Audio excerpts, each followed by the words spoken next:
देखिए मन सुंदर सोमवार से शनिवार रात 8:30 बजे सिर्फ दंगल टीवी पर।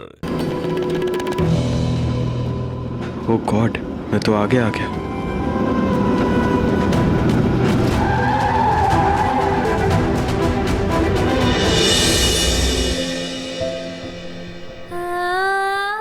जिस रास्ते पर जाने के लिए मैंने खुद को किसी तरह रोका, आज वो फिर सामने आके खड़ा हो गया।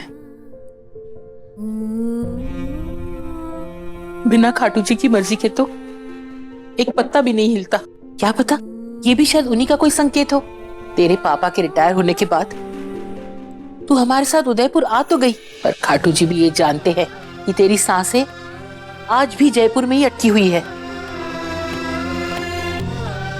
कैसे भूल जाऊं मैं उस शहर को दादी, जिस शहर ने मुझे मेरी जिंदगी दी थी। मेरा परिवार, मेरी यादें, मेरा वजूद, सब कुछ वहीं से तो जुड़ा है।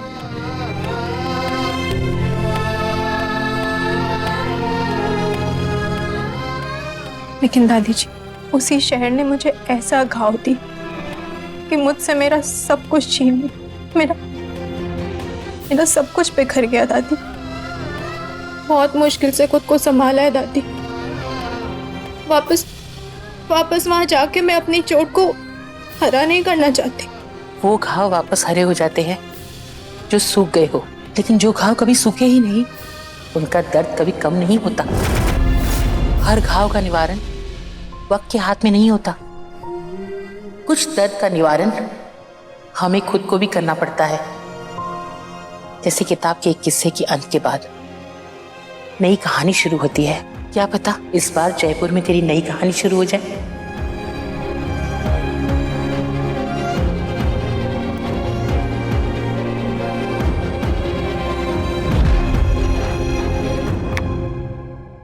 रुचिता जी बिल्कुल ठीक ठाक है। उन्होंने ये पेपर्स भेजे आप लोगों के लिए।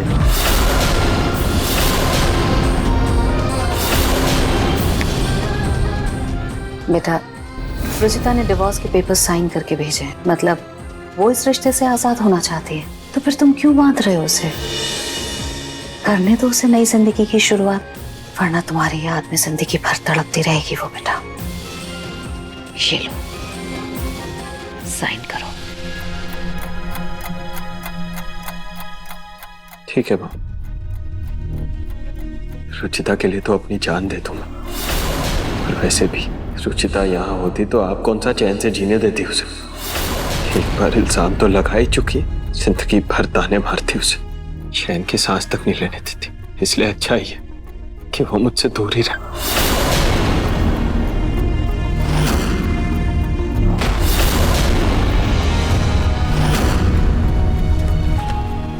नीचे हूं।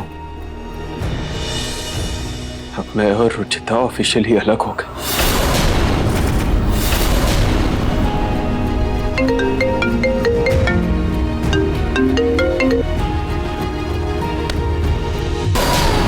तुम प्लीज चलो हमारे साथ, कहीं उन्हें कुछ हो ना जाए।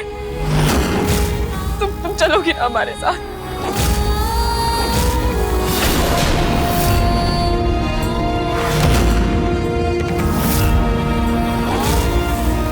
मैं रुचिता को सिर्फ पापा जी के लिए इस घर में लेके आई।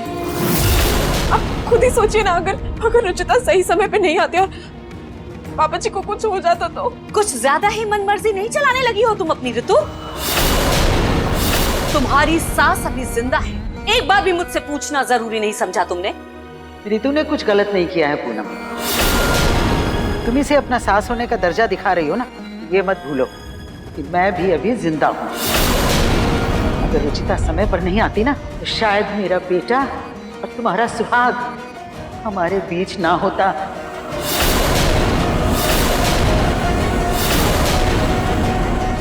माँ, एक बार और पापा जी से मिलकर चली जाऊंगी मैं। वो शायद उस दिन पार्क में उन्होंने मुझे देख लिया था ना, इसलिए बेचैन हो गए। पार्क में? उनकी व्हीलचेयर टकराने वाली थी बेंच से, मैंने बचा लिया था। क्या हुआ पापा? क्या देख रहे हैं आप? ओह, तो वहां तुम थी, इसीलिए पापा वहां से आना नहीं चाहते थे।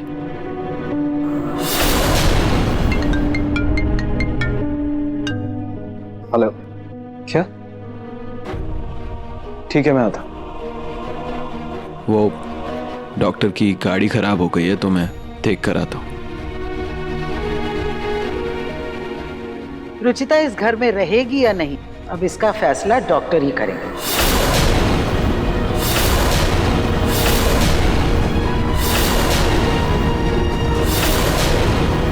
निहार के नाम का मंगलसूत्र किसी एक के गले में हो सकता है रुचिता,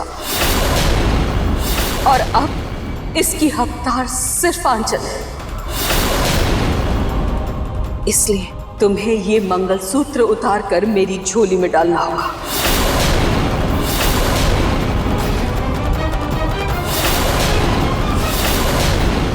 निहार अपने हक का सिंदूर आंचल की मांग में भर चुका है,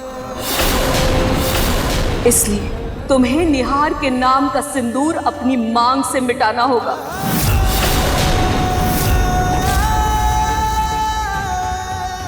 तुम्हारे इसी वादे का सबूत चाहिए मुझे। क्या दे पाओगे तुम मुझे ये सबूत? आप एक सुहागन से उसकी जान मांग लीजिए, वो खुशी खुशी दे देगी, लेकिन अपने सुहाग की निशानी कैसे दे दे? वो अपना वजूद कैसे दे दूं माँ मैं आपको? मैं ये मंगलसूत्र नहीं उतारूंगी।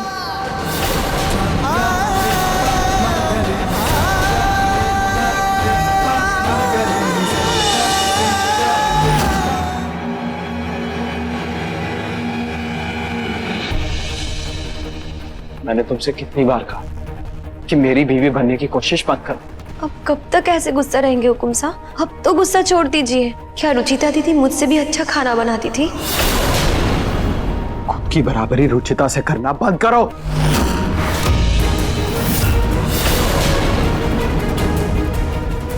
तो क्या करे हुकुम साहब? जब से वो आई है तब से आप मेरी तरफ देख भी नहीं रहे हो। ज्यादा गुस्सा करने लगे हैं, दूर हो गए आप मुझसे। हुकुम साहब, मेरी बात सुनिए। हुकुम साहब, क्या कर रहे हैं आप? ये क्या किया आपने हुकुम साहब?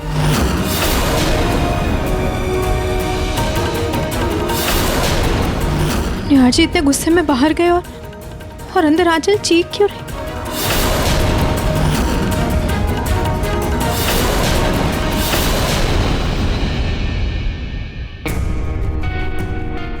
आंचल क्या हुआ?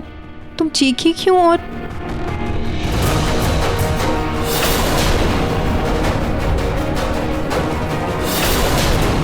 ये तुम्हारे हाथ में निशान कैसे पड़ा?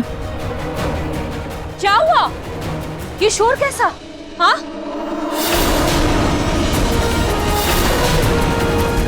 क्या हुआ आंचल? बोलो क्या हुआ? कुछ नहीं सासू माँ। नहीं, मुझसे झूठ मत बोलो। तुम खुद अपने साथ तो ऐसा करोगी नहीं, और मेरा बेटा निहार तुम्हारे साथ ऐसा कर ही नहीं सकता। हाँ सासू माँ, वो मेरे साथ ऐसा नहीं करते, पर पता नहीं ऐसा क्यों कर रहे हैं वो मेरे साथ। जब से रुचिता दीदी घर पे आई है तब से हुकुम सब बदल गए हैं, मेरे ऊपर गुस्सा कर रहे हैं। अब तो ठीक से मेरे साथ बात भी नहीं करते हैं। आज तो गुस्से में उन्होंने मेरा हाथ मरोड़ दिया और सारा खाना गिरा दिया।